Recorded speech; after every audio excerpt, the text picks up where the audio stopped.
And by the way, you can see I have slides that I can actually write on that you can see, but I'm just talking about the test right now, so we'll write on these lovely girls. So some people have a misconception as to what this would do as opposed to what this would do. If you were in my Algebra 2 class, and probably, and I hope any of them, you talked about what would happen if you take the absolute value of just the x or the absolute value of the whole thing. You know how I always encourage you to be very literal? This really doesn't affect, your answers don't all have to be positive. You take the absolute value of x. It's not affecting your y value. It's affecting your x values, okay?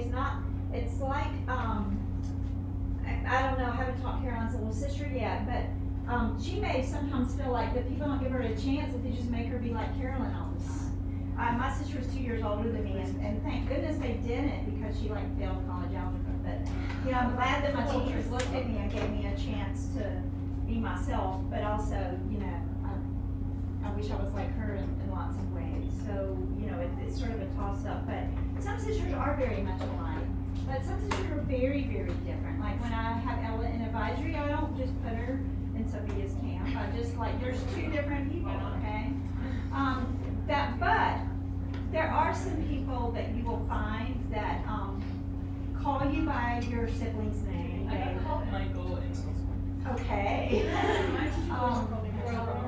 You know that, like, if you're a middle child like me, you feel like, well, I'm not even here. It was really my siblings on our sibling chat the other day. I have a big sister and a little brother. And they sent me, like this scented candle they could buy me for Christmas. They're like, should we order it now? But it actually had no scent and there was no candle in it. And it's like, go ahead and dye your hair purple, no one will notice. It was planted on the candle. I'm like, yeah, just might as well get me one, because, you know. Wait, And the the candle, and what were they getting? well, it's for a middle child, so it's like a joke, like, Oh, yeah. I get It's it. like, oh, well, we sort of halfway thought of you, but then we forgot about we were thinking about you. So I'll like put something that I think is really important in our sibling chat, and all of a sudden it'll get like it's never even happened. You know, like a funny picture, and then my sister will post a funnier picture in this chat, and then they'll start talking about that one else. Anybody else a middle child? Yeah. So anyway, the forgotten middle child. That's what absolute value of x does. It's like, no, you're just, you know, if I met Ella and I'm like, oh, Sophia, and I met Ella, well, Sophia does this, and I met Ella, and I just didn't give her a chance to be who she was. That's what absolute value of x does, okay? What I mean by that is if you have y is equal to x cubed, and I take, oh, by the way, this and this will be the same thing in both instances. But that doesn't always happen. Okay, something really different will happen, but there's a few things that happen that way, and usually with odd graphs, they're the same. So I'm going to show you a few things and then we'll move on. But really, let's do an XY chart and see what's happening with situation 1, where you're very unique, situation 2, and situation 3. I'm going to go from 1 to 3, which is the camp that most people try to put it all in. Right? Absolute value makes it positive, which drives me crazy, okay? Absolute value doesn't do anything to positives at all. Okay? Absolute value just makes negatives turn into positives. It doesn't do anything to 0, and it doesn't do anything to positives. They just are unaffected by it. So if I fill in -2, I get -8 in the original. If I fill in -1, I get -1, 0, 0, 1, 1, and 2, 8. Sorry about the color, but I mean, I think y'all are probably hanging with me on just this discussion topic. Over here, if I put in -2, I get to put in -2, and I get to be -2, all right? And then you cube it, and you do get -8, but then your sister posts another picture, and it turns into +8, okay? And then you're not quite wiped off the map, but at least you got to fill in yourself -2, okay? And then if you fill in -1, you get to cube -1, and you do get -1, but then we absolute value the answer, and we get 1. 0, 0, 1, 1, and 2, 8 looks like this. So, wow, that sounds dangerous. All right, so you have -2, 8, -1, 1, 0, 0, 1, 1, and 2, 8. And it looks kind of parabolic, may or may not be really shaped that way, but anyway, that makes good sense. Watch what happens here. If I fill in 0, I get 0. If I fill in 1, I get 1. If I fill in 2, I get 8. Watch what happens when I fill in the middle child, -2. What happens right away? You're screaming like, I'm -2, and then I'm not even gonna learn your name. I'm just gonna call you Caroline the whole time, okay? Do y'all see what I mean? Like, I'm just gonna assume that you're just like 2, and you're screaming, but I'm -2. Do you see that they never get a chance? It doesn't make your y's positive. What is it making positive? And what is it doing to your positive x's? Nothing at all. It's not changing your positive x's. Look, oh, well, I'll show you some in just a minute. If I fill in -2, it changes immediately into a 2, which is very different than what happened here. Do y'all see what I mean? So it changes immediately into a 2, and these people have to act like these people the entire time, and happenstance I get the same graph. Okay? Now look at this.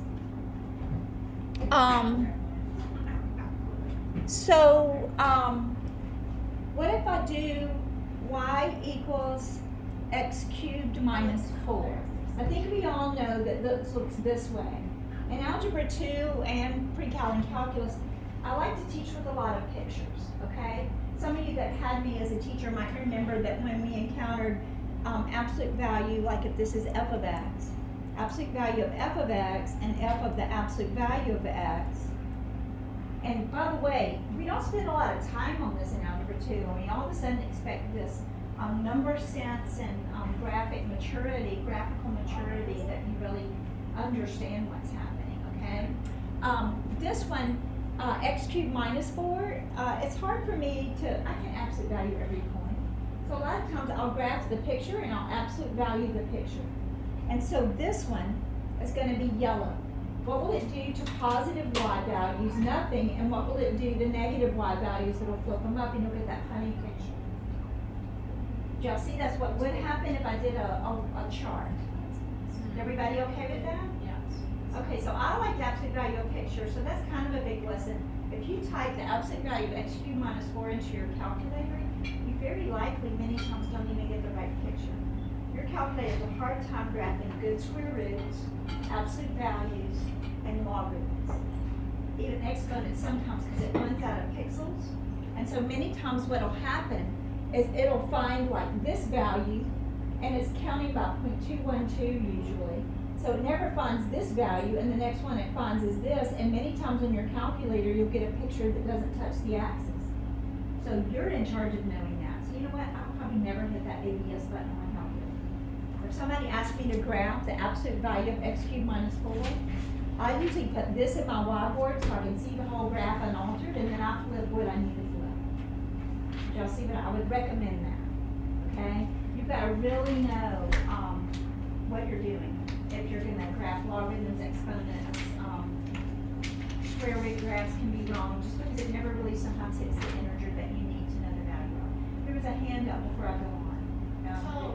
Is there like any way to change like what your calculator like draws? Or, like, Yes, calculates? you can change your window and change what you're counting by. You can hit zoom integer. But sometimes, a lot of times when I'm doing that, I'm fighting with my calculator to show me something I already know. Yeah. And sometimes, I mean, can never get it to tell me that, yeah. So, anyway, now let's look at this one. Let me show you what's going to happen here, and we'll color this one purple.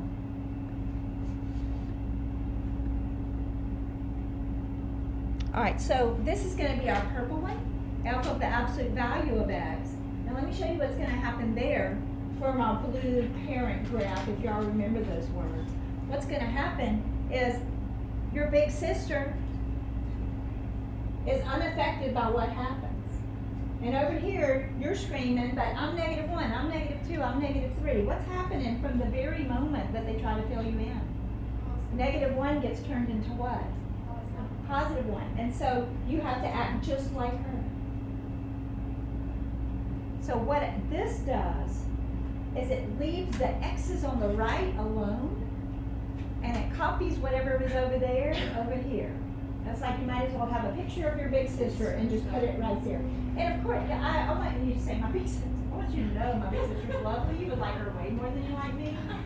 But I'm doing, all of my examples are always so dramatic.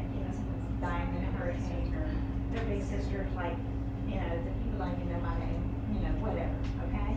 But y'all see what I mean? It's just like, it does not affect your answer. Do y'all see that? You can have some negatives, okay? So I agree number 8 was hard, but I'm not gonna hold back for the caliber of student that I teach. So, oh, this one's interesting. What's gonna happen here? It's one of my favorite graphs. I have a little story about this graph. At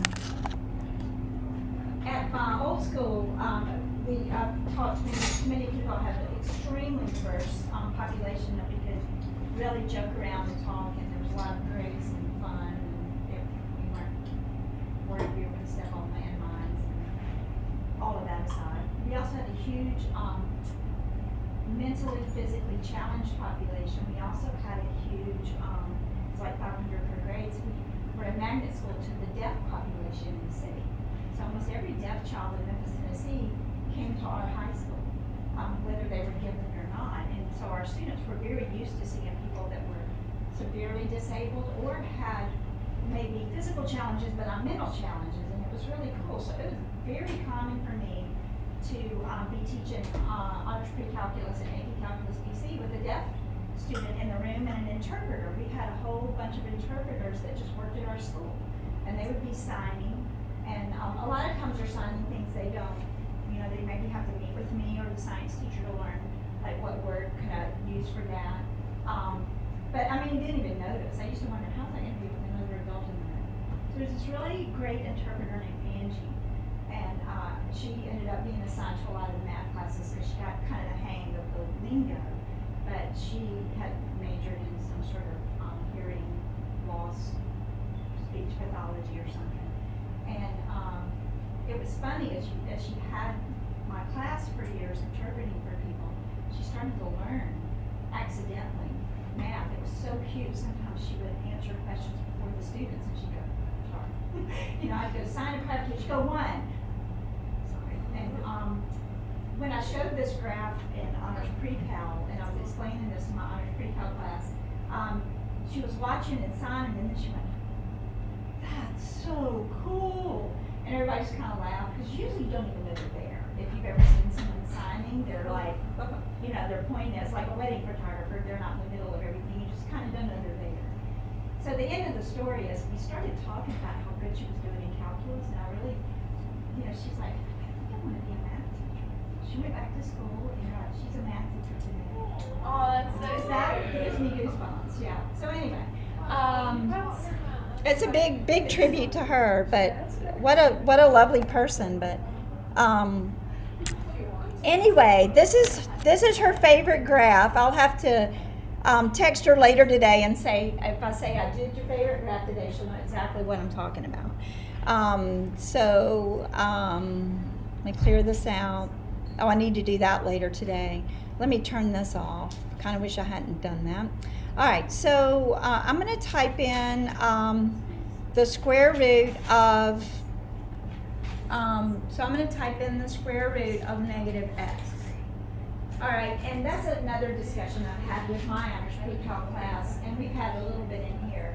There's certain things that math teachers say along the way, myself included, all the time, which are really bad. I shouldn't be saying negative x, because my Algebra 2 students in the 9th grade just have such a hard time with if I need that to be positive. I should be saying the opposite of x, right? Like when a lot of students first look at that, they think, well, that's undefined. But you'll get a graph, it just doesn't exist in the positives, does it? It exists in the negatives, okay? And so here's our graph. But I should always say the opposite of x, okay? Because us saying negative x all the time makes you feel like it's negative, okay? All right, so now if I take the absolute value of what's in y1,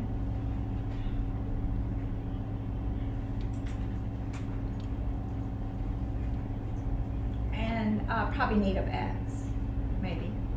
I don't know. We'll put it in there.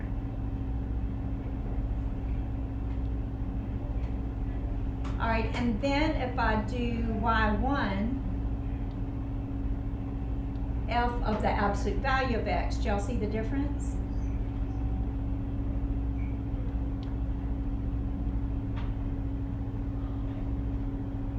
It's really different where I put that absolute value.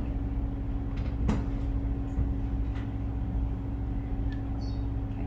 Before I do that, let's look at this one. Okay, so we'll have purple and green, and the blue will be the original. Just a second ago, I did x cubed minus 4 and predicted what it would look like. Sorry, I always forget to come down from there.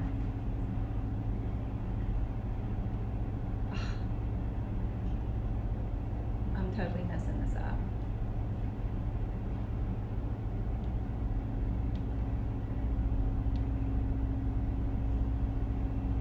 I want to apologize for teaching you Algebra 2, but I always have to go back over this again. So, what did it just graph? Oh, did I turn on Y2? Okay. Yeah, it's fine. You still have the graph. So it's Y1. So let me just get rid of that or turn that off. Okay. So there's our graph. Next, you'll see the absolute value of f of x, which is, I believe, what I predicted. Okay. And then f of the absolute value of x. So we're okay on that? Okay. So what is this one going to look like then? So I could just start slapping graph after graph after graph in there. By the way, what would happen with sine x? Let's do that one next. Predict what would happen with sine x. It would be Okay, that's not on the other side, it helpful. would just be like error. Okay, what's the absolute value of It x? would be like. The absolute value of the whole thing. It's going to be like a scalloped edge. But what is the f of the absolute value of x going to be? It's just gonna go like this. Well, it has some negatives in it. Yes.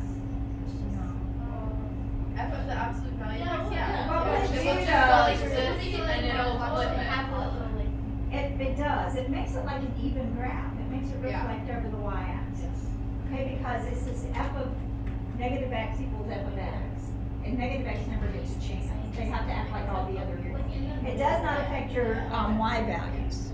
So here we go.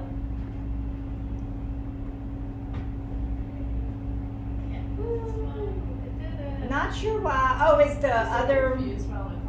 I know, that's confusing. Let me turn off the green. Or wait.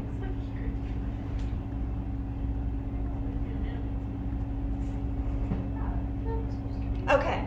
So the green one is f of the absolute value of x. You see, you can have some negative y's. It doesn't let any negative x's play. It just shoves them out the window. Negative x comes in and goes, sorry, you're just like positive x. Okay? I'm sorry, I'm saying that wrong. It should not say negative x, okay? Negative 4 doesn't get a chance. Immediately it's turned into positive 4 and has to act like positive 4. It doesn't even get a chance to play. Go ahead. Wouldn't the cosine look the same then, since it starts and it already does that for you? It's already like. Cosine would meet up here. Oh, cosine would not be altered by it. If it's already an even graph, good, Morgan. If it's already an even graph, it is not altered by f of the absolute value of x. All right, so now let's get to this graph and move on, because it's really fun. All right, so let's put in the square root of negative x again. The square root of the opposite of x is what I should say. And now you're going to see blue, pink, and green. You ready?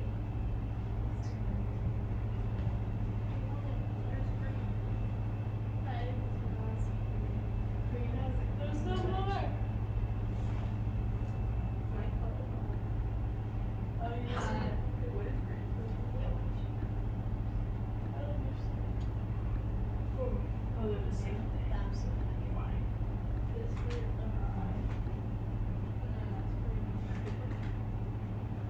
The only one turned on right now is the green one. Keep watching.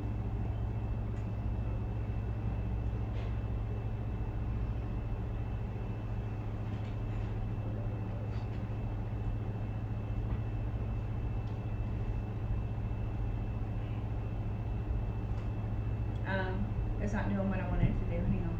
Let me get it back to the color I want. what is it, usually black? Yeah. Is that gonna come up here? Oh, I want that.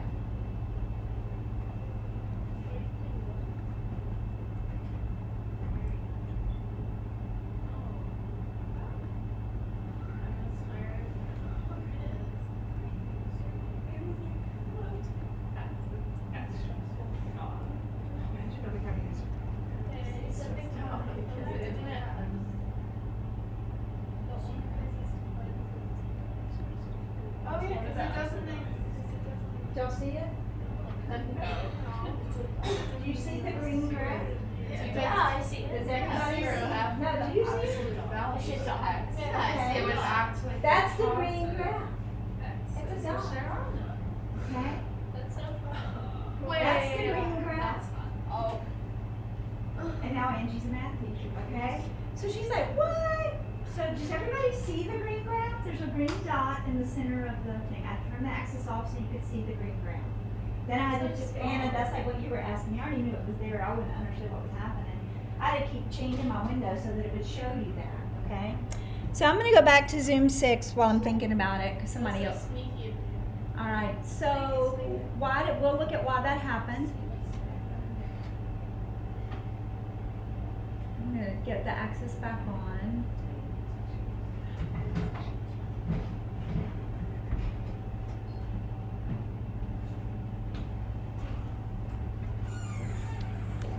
Okay, so why did that happen? Let's look at f of the absolute value of x. I'm sorry, let's look at f of x is equal to the square root of negative x. If I make an xy chart, am I allowed to fill in 4? Try. Alright? So the only thing, the domain of this is not all positive numbers right now, it's all negative numbers including what? 0. Good. Alright, so if I fill in negative 4, I get 2. Are y'all with me? Okay. Negative 1 will give me 1. And Grace, good. 0. Don't forget about 0. Please don't forget about 0 in your justifications. Always think about that. Don't say it's always positive if it's greater than or equal to 0. Alright, so that was the graph. What you learned from your transformations in Algebra 2 was that if you negate the x's, it should flip it over the y-axis. It's not those x's, but those x's, or vice versa. Okay? Now, what would happen if I take the absolute value of f of x? That affects your y's, right? Well, all my y's are already positive, so that graph looked exactly the same. If I fill in negative 4 to this, is anything going to happen? Fill in negative 4, it does get to be negative 4. I think I just opened something with my sleeve. If you fill in negative 4, it does get to be negative 4. It does get to react that way. Then when you get your answer, it's already positive. So what's absolute value doing to that? Absolutely nothing. And so the graph is the same. What happens though if I do this?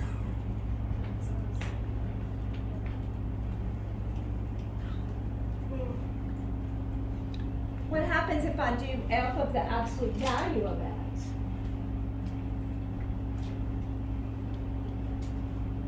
That means that this is right here. Okay? Can I fill in negative 4?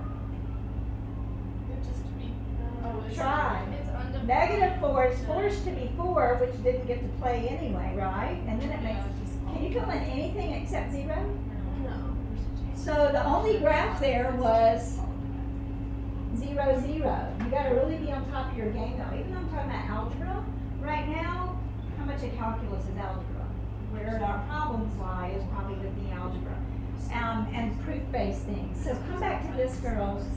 What happens if you take always and forever? What happens is if you have a graph of f of x, and you take the absolute value of f of x, it keeps what's above the axis and copies what's below.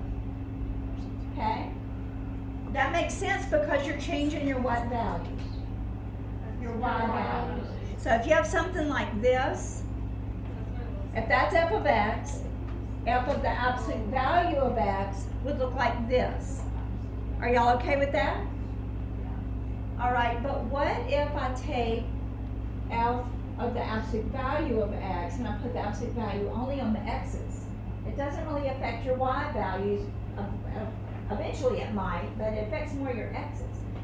It keeps what's on the right, and like, oh, I loved teaching your big sister, and I hope you're just like her, okay? So it keeps what's on the right. It doesn't affect your x's that were positive, and only affects, and the ones that are negative never get a chance. What do they turn immediately into? Positive. So what happened on this graph was it keeps what's on the right and copies it to the left. So there was nothing on the right, and so it copies it to the left. You see there was nothing on the left? And it only existed at 0, 0. Any questions or comments about that? Oh, how did that apply to our problem? Okay.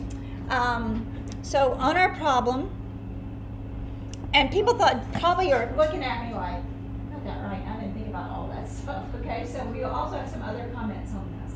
But it made me, I was thinking about that when I worked the problem. You know that f of x, there's a function that has a maximum value is 5 and a minimum value that's -7. And then the first question was about f of the absolute value of x. And it says that the maximum value is 5. Well, it kind of all depends on where that 5 landed, doesn't it? All right, if I get a 5 over here and a -7 over here, and my graph maybe look like this, and I do f of the absolute value of x, it's going to look like this. Do y'all see what I mean? It keeps us on the right and copies it on the left. So the maximum didn't have to be 5 anymore because I know how that affects my graph. And then the next statement is the maximum value of the absolute value of x at f of x is 7. Well, if you had a minimum of -7 and a maximum of 5, and you're out, sorry, that's way not drawn to scale, but do y'all see what I mean? Sorry, 5 and -7. If you absolute value this graph, I don't care where you are in your domain, that's going to flip up higher than the 5. It has to. Does that make sense? All right, so comments on that people that got this right. Lucky? You thought about it differently? Well, I just thought about like for the first one, like it could. Is it true that like it could be that? But It could be. doesn't have to be? It Yeah. could be. The maximum value could be 5 had it been over here. And if it maxed out at like 5 and then hit -7, that would have been a goner, and then you would have had like something like that, okay? But it had to be the absolute value of the whole thing, which made me always every year have to talk about those differences. And hopefully it comes up. Now that I've done all of that, maybe you'll never see it again, but there it is. All right, be really, really careful with your product rule, your chain rule, implicit differentiation. All of us are tempted when we, myself included, when I see 2xy, just to go 2xy prime. Y'all see what I mean? Don't forget the product rule, okay? Also, I confess to you when I'm all caught up in implicit differentiation and I get to the constant, often I forget to take the derivative of that, which is 0. Some of you did that same thing, you just copy down a. Somehow we know we're going to do that, and you're wrong if your choice is there. So I think implicit differentiation, you got to be so on your toes with everything that you're doing. Okay. Are there any specific questions on the text? How many points would I be? Oh, okay. So here are the points. Almost all of the multiple choice were 4 points, except for number 8. Number 8, I counted at 2 points. And I gave a lot of partial credits, okay? If you circled 1 and 2, I think I just counted all 1 point for that. All of the multiple choice were 4 points. Oh, I'm sorry. Let me start over. Some of them had more work than others. All right, 1, 2, and 3 were 4 points. 4 and 5 were 4 points apiece. 6 and 7 didn't have much work. They were 2 points apiece. I knew there wasn't going to be much faith in me of partial credit on this. Number 8 was 2. Then we got into work. 9, 10, and 11 were 4. 12 was 4. 13 was 2. I didn't feel like I should carry as much weight as the ones you had to work. 14 and 15, all the free responses are always 9 points graded off the standards of the age group. So it could be that you want to meet with me individually and go over something now that you have your test, okay? Anything before we move on? Okay, so now let's look at, let me look at my list of things to do today.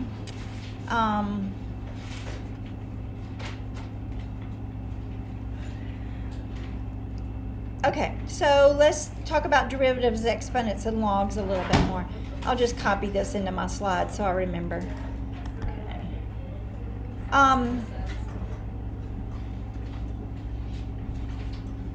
So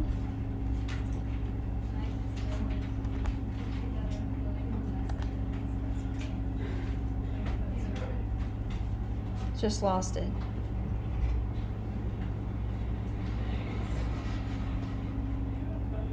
I actually have those in my paper. While this is up, I'll go in and show you this. Every now and then I go back to the, there's 2 years, 1993 and 2016, that were the best scores that I've gotten, like almost all 5s and a smattering of 4 or 2. And so in 1993, that was not right. It was not 93. That was way too long ago. It must have been 2004. It was even later than that, maybe 2006. You don't really care. That was like in another school that didn't have block scheduling, so I don't look at that syllabus because I can't pace myself with that syllabus of success, okay?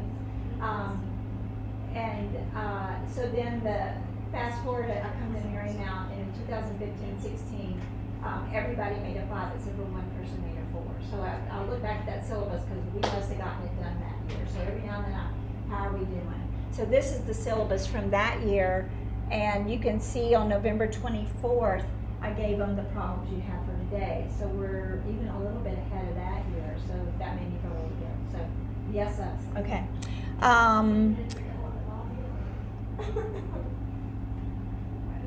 Okay.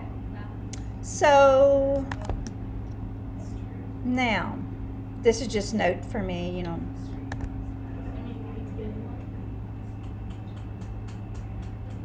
Why don't I see it?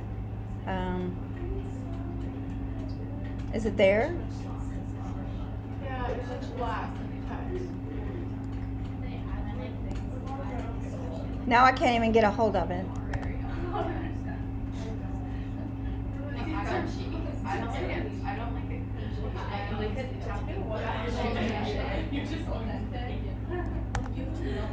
Oh, I saw it.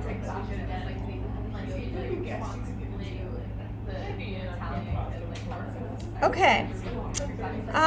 One thing before we go on.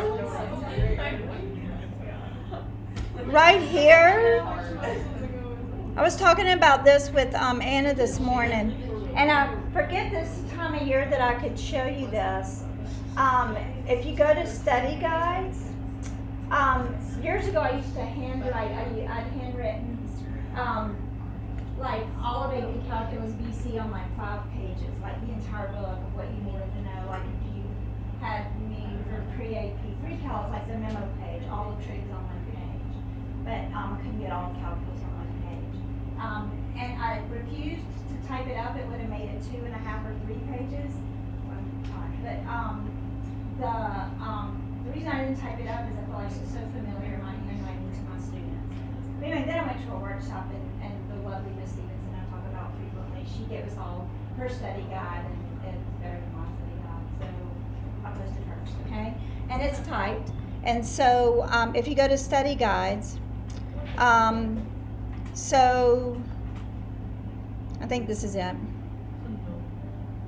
And you're going to be like, well, maybe I wish I had that before. It talks about what I talk a lot about, absolute value and, you know, just the mean value theorem, average rate of change, intermediate value theorem, derivatives. It's got everything on there. Second derivative test, first derivative test. So I thought it's high time I showed you where that was, okay? So you can refer back to that or print it off and keep it in your notebook at the front of your notebook, but there it is. It's awesome. It's like a memo page. But Yes. I never had that. I don't know what that is. Okay, so there that is. Now, derivatives of exponents. If you have y is equal to like A in our class in math, it usually means you've got the number, maybe always. It's like a constant or coefficient. So that would be a number like 7 or pi or 8 or something like that. U means it's a variable expression. It could be x, but it could be the square root of x minus 7. Okay? So it incorporates the chain rule when I do this for you. The derivative of this, you might remember that I've told you, and I'll start letting it happen now. You copy it down, you say ln of the base, and then you go back and take the derivative of the exponent using the chain rule. That's how you take the derivative of an exponential function. So if you have y equals 3 to the x squared, can y'all identify that as not a polynomial? You would not use a power rule. That's exponential, okay? So to take the derivative of that, I'm going to copy it down. I'm going to say ln of the base, and then I'm going to take the derivative of the exponent. And then you might find that written all sorts of different ways. In fact, we might see it written this way. You might then start to look at your multiple choice, and like in trig, you might have to use identities. If you got 2 sine x cosine x for your derivative, you might see sine 2x in your answer choices, okay? Anyway, you might see this. Tell me how I got this.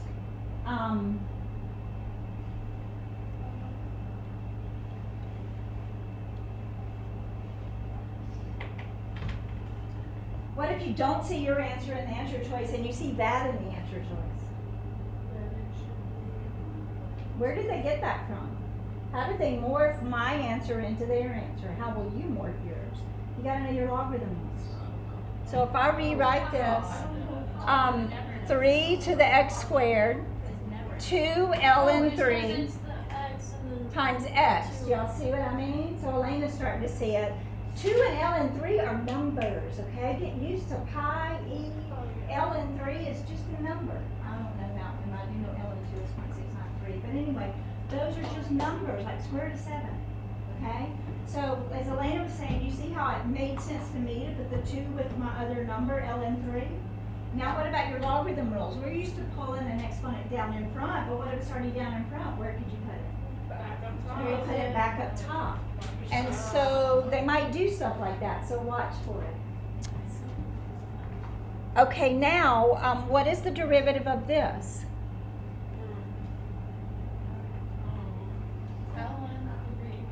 Oh, they're numbers. 0. Thank you, who said that? Where'd that come from? 0?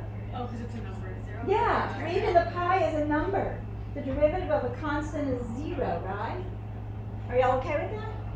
That's a number. Don't be fooled by that. That's a number. Okay.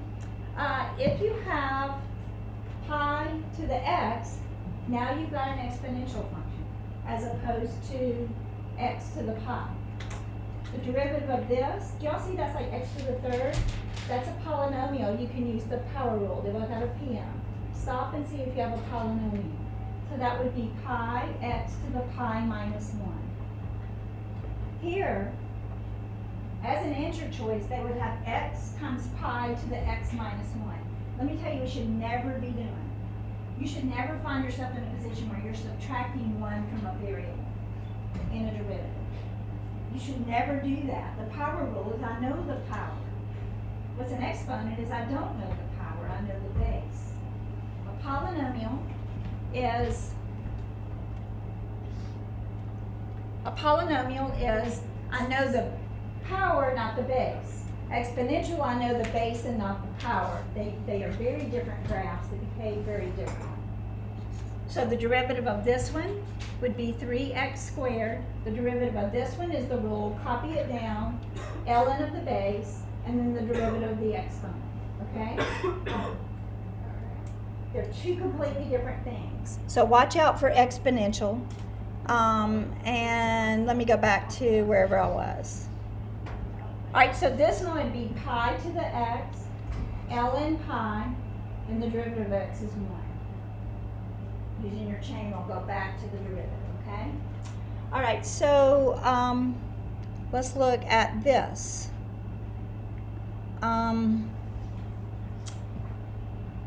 What is the derivative of this?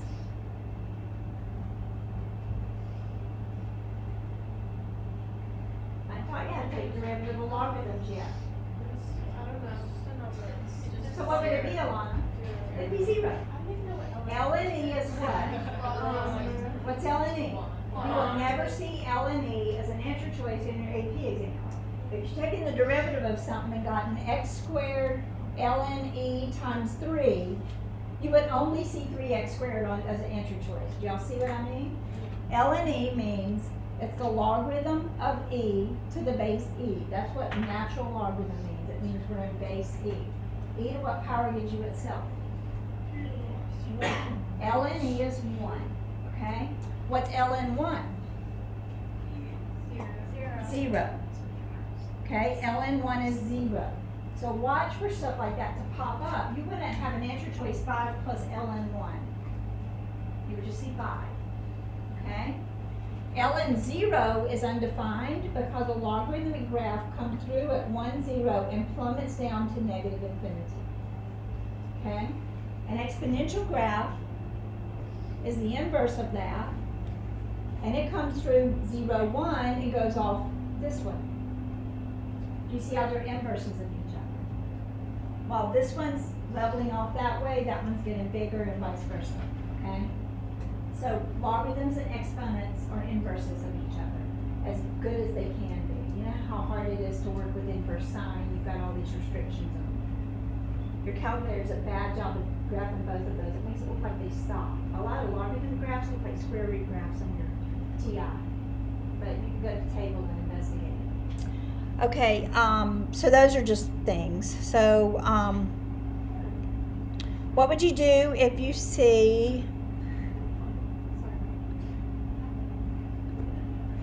y equals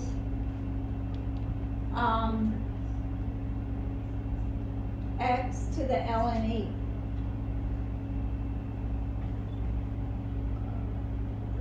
What's the derivative? That's what it says. ln e is 1. So just be on the lookout for things like that. What do you think would happen if you had 2 ln square root of x?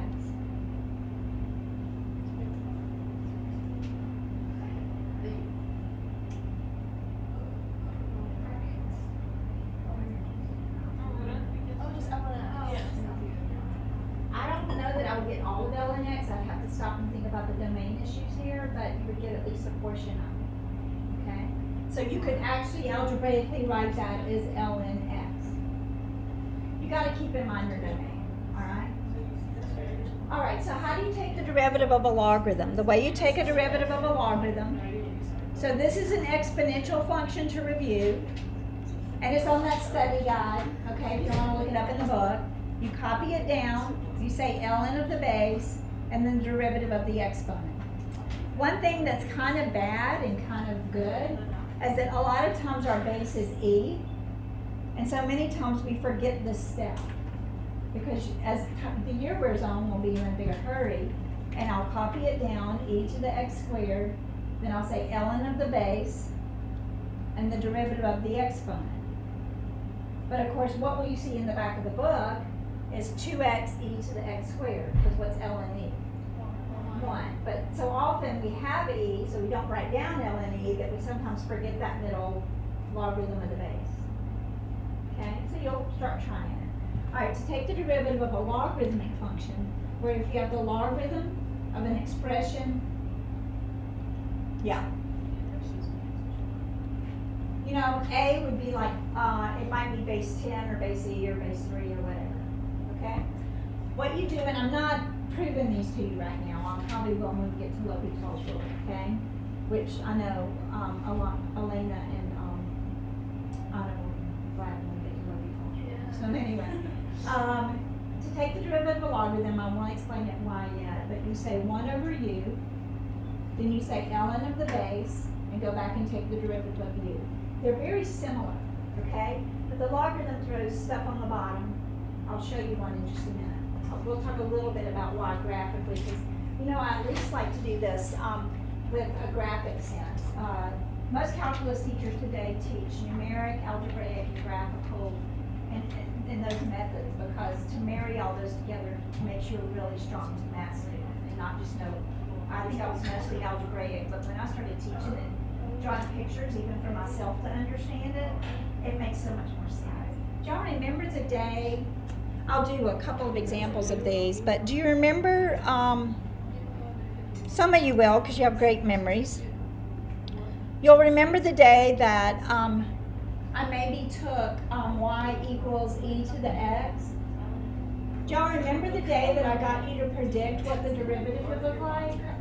And the derivative right here, y'all said 1. And the derivative here, you said 2. The derivative back here, you may have said 1/2. And it was landing on top of itself. So the derivative of e to the x, Is that the only thing where that happened? it's the only one I can think of right now, but in math it's really hard to say the only thing. Or this will always or never or whatever. Girls, it's y equals, y prime is, copy it down, ln of the base, and the derivative of the exponent. So do you see the derivative of e to the x is e to the x? What if I have e to the 2x? Y prime, I copy it down, I say ln of the base, what's the derivative of the exponent? Do you see I get 2e to the 2x? So it only happens with e to the x, okay? All right, so let's look at why logarithms are happening the way they are. If I look at y equals ln x, it looks like our logarithm of x to some base. I don't care what the base is. Like for instance, if I have the logarithm of x to the base 2. If x is 2, then my answer is 1. If x is 1, then my answer is 0, and so on and so forth, okay? Girls, keep listening. Now I'm going to take the derivative of that. Okay? In fact, I do want to go back for our purposes today of ln x. All right, so in blue, I'm going to start predicting what the slopes would be. So right here, it looks like to me the slope is maybe about 1. What are the slopes doing out this way, getting what? Closer to 0. Smaller, closer to 0. And back here, they're really steep positives, aren't they? Tending toward positive infinity. Are y'all all right with that? Now I'm going to throw in something we talked about today. I really would, it'd be beautiful if I could admit that I planned all of this to happen right now. I didn't, but it's very good I did what I did. Next year I'll have to plan for this day. A lot of times I don't go over these two topics at the same time, but this is wonderful now. Now if I throw in ln of the absolute value of x, you can't have negatives next to the word logarithm because you can't raise a number to a power to get a negative on a consistent basis, okay? But do y'all see that what we talked about, this would be created now? If I put the absolute value just on the x, it keeps us on the right and copies it to the left. Now all of a sudden, couldn't I put in -1 and it treats it just like ln 1, which is 0? Y'all okay? All right, the reason I've done that, let's keep going with our derivatives in blue. What do you think the derivative is right here? It looks like -1. Here, my derivatives are getting closer to 0, but they are negative, aren't they? Like -1/4, -1/2. Now my derivatives are very steep negatives. Do y'all recognize that graph as something familiar? Oh my gosh, whenever Now let's take the derivative of this, okay? You say 1 over u, you say ln of the base, and then you go back and take the derivative of x, which is 1. And so, I don't remember who said that, but do y'all see how you get the, it's called a degenerate hyperbola, you get 1 over x, okay? Girls, keep watching, okay? Because there's like interesting things coming here. Absolute value is going to start creeping into our curriculum a lot because I have to be really careful when I start, soon we'll be going backwards and doing antiderivatives, okay? So all of that's going to come into play. I'll teach you when to put absolute value in and when not to, all right? Right now though, let's just go back to derivatives of logarithms. So I'll probably assign some of these as they pop up in this exam that you're working. So if I have the logarithm, really super watch this, of x squared over y to the base 2, okay? I'm going to say 1 over u, then I'm gonna say ln of the base, but then what do I have to do? Go back and take the derivative of u using the chain rule, but now I'm gonna have to use the quotient rule. Low, d high, No thanks. minus, okay, yeah, so grown, so don't do that. Somebody know. Algebra's awesome, okay? Why, I don't wanna do that, I could get it right eventually, hopefully. I would have all sorts of implicit going on in there and have a y prime on both sides, right girls? Use your logarithm rules that you may have hated so much. I don't know why that won't go away, and that's gonna really bother all of us, That's but so let's. weird. So, Oh my god. watch this. Just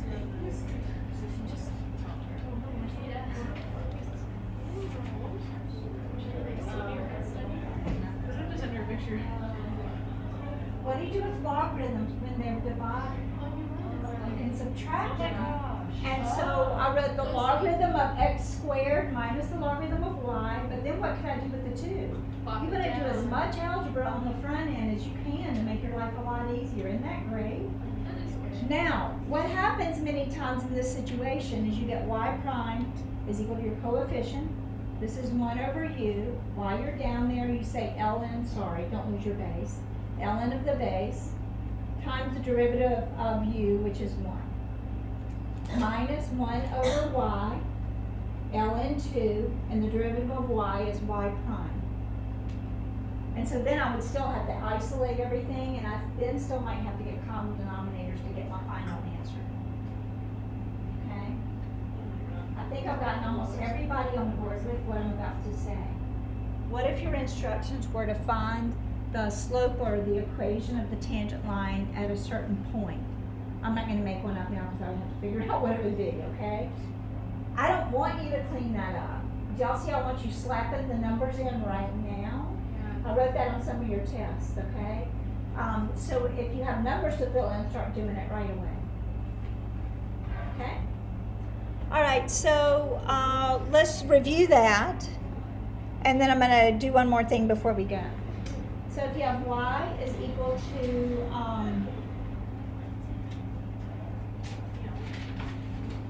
the logarithm of x minus 3 cubed to the base 4. I would first do algebra, which my class is really good at writing what you mean and meaning what you write. But this is the time to really announce that you have still not done any calculus. Doesn't it feel funny? It feels almost like the power rule if you're looking at it. Does it look like I brought the 3 now? But I'm doing algebra. Are y'all okay with that? You've got to let the reader know where you are at this moment, okay? Then, when I take the derivative, I'll have my coefficient, 1 over x minus 3 times ln of the base, and the derivative of the exponent. So I have 3 over x minus 3 ln 4. Okay? One more thing with the last couple of minutes is this. What rule would you use here? Here, you know the power, p, papa, polynomial, use the power rule. Here, you know the base, so use the exponent rule. Okay? I don't know, where else did you do there? Give up, it's an option. Okay, you can do this on every problem that I've ever given you a derivative on, what I'm about to do. This would work on every single problem. You're probably not going to choose to do it, but you are stuck. You might as well give up because you don't have a rule for that. So what I'm going to do is I'm going to take the logarithm of both sides, which you thought, well, I would have never wanted to do that in my wildest dreams. But now can I do some algebra? Sine x, ln x, and now I don't have to give up. I just have to be careful. So the derivative of this is 1 over y, ln of the base, times the derivative of y, product rule first, times derivative of the second. I'm in a hurry. That one just ends up being 1 over x after you do everything. Plus the second times derivative of the first. And then you would solve for y prime and you would have your derivative. So one last thing as you're packing up, please pack up. Homework's been posted. And I'll give you more experience with this. I just had to go ahead and get it out there. What was I gonna say? Oh, if you don't know the base, and you don't know that, if you have a variable in the base and the exponent, you have to go. You have to do what I just did, it's called logarithmic differentiation. Logarithmic differentiation means you may not even have the word logarithm in your, logarithm, you probably have to go loud or something. Y'all loud today? That's day eight. Okay, social events. Social events is canceled, that's why I have to send her an email, I forgot. Okay, everyone's there. Sorry.